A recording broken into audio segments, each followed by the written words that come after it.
अस्सलाम वालेकुम। मैं हूं समरीन और आप लोग देख रहे हैं समर्स किचन। आप लोगों ने इस तरह के फ्राइज़ कभी नहीं खाए होंगे। देखने में जितने क्रिस्पी और खूबसूरत हैं, खाने में उतने ही मज़ेदार हैं। आप लोग एक दफ़ा ये रेसिपी बनाएंगे तो आप लोग इस रेसिपी के दीवाने हो जाएंगे। मेहमानों के लिए और बच्चों के लिए ये बहुत ही ज़बरदस्त रेसिपी है। इसे हम बहुत ही कम चीज़ों के साथ बनाएंगे। So without any wasting time let's get started. सबसे पहले यहाँ 2 ब्रेड के स्लाइस लेंगे, इनके ब्रेड क्रम्स बना लेंगे, मिक्सचर में डाल के एक साइड पर रख देंगे। बॉईल किए हुए 500 ग्राम आलू लेंगे। आलू को आप लोग मैश भी कर सकते हैं, ग्रेटर की मदद से ग्रेट भी कर सकते हैं। 1 टीस्पून इसमें नमक शामिल कर देंगे। 1¼ टीस्पून इसमें चिली फ्लेक्स शामिल करेंगे यानी कुटी हुई लाल मिर्चें। ½ टीस्पून ब्लैक पेपर शामिल करेंगे। ½ टीस्पून इसमें लहसुन पाउडर शामिल कर देंगे।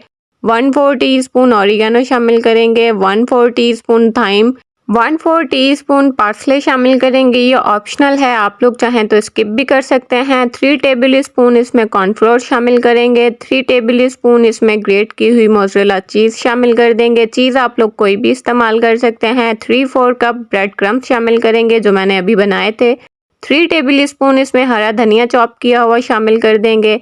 अब इसको मिक्स करेंगे। मिक्स इसकी मिक्सिंग आप लोगों ने बहुत ही सॉफ्ट हाथों के साथ करनी है। इसकी एक हम डो सी तैयार करेंगे। जिस तरह से हम लोग आटा गूंथते हैं उस तरह से हम लोगों ने इसकी डो तैयार करनी है। लीजिए डो तैयार है। अब हम एक सरफेस पर मैदा डस्ट करेंगे। आप लोग चाहें तो कटिंग बोर्ड का इस्तेमाल भी कर सकते हैं। डो रखेंगे।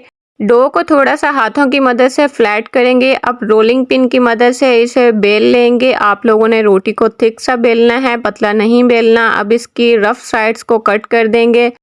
आप लोगों ने साइड्स को वेस्ट नहीं करना, हम इसको दोबारा से यूज़ कर सकते हैं। अब इसकी पतली पतली सी स्ट्रिप्स कट कर लेंगे। आप लोगों के पास अगर मेरी तरह कटर मौजूद नहीं है तो परेशान होने की कोई ज़रूरत नहीं है। आप लोग नाइफ़ की मदद से भी स्ट्रिप्स कट कर सकते हैं। स्ट्रिप की आप लोग थिकनेस देख सकते हैं। अब हम इन्हें फ्राई करेंगे, इनकी फाइनल लुक देखेंगे। प्री हीटेड ऑयल में हम इन्हें मीडियम फ्लेम पर फ्राई कर लेंगे। आप लोगों ने पैन को ओवर क्राउड बिल्कुल भी नहीं करना। अगर पैन ओवर क्राउड हो जाएगा तो आप लोगों के फ्राई सही तरह से फ्राई नहीं होंगे। आप लोग अगर मेरे चैनल पर न्यू हैं तो आप लोग मेरे चैनल को जल्दी से जाके सब्सक्राइब कर लें। बेल आइकन को प्रेस करना मत भूलिएगा ताकि मेरी हर नई आने वाली वीडियो सबसे पहले आपको देखने को मिले।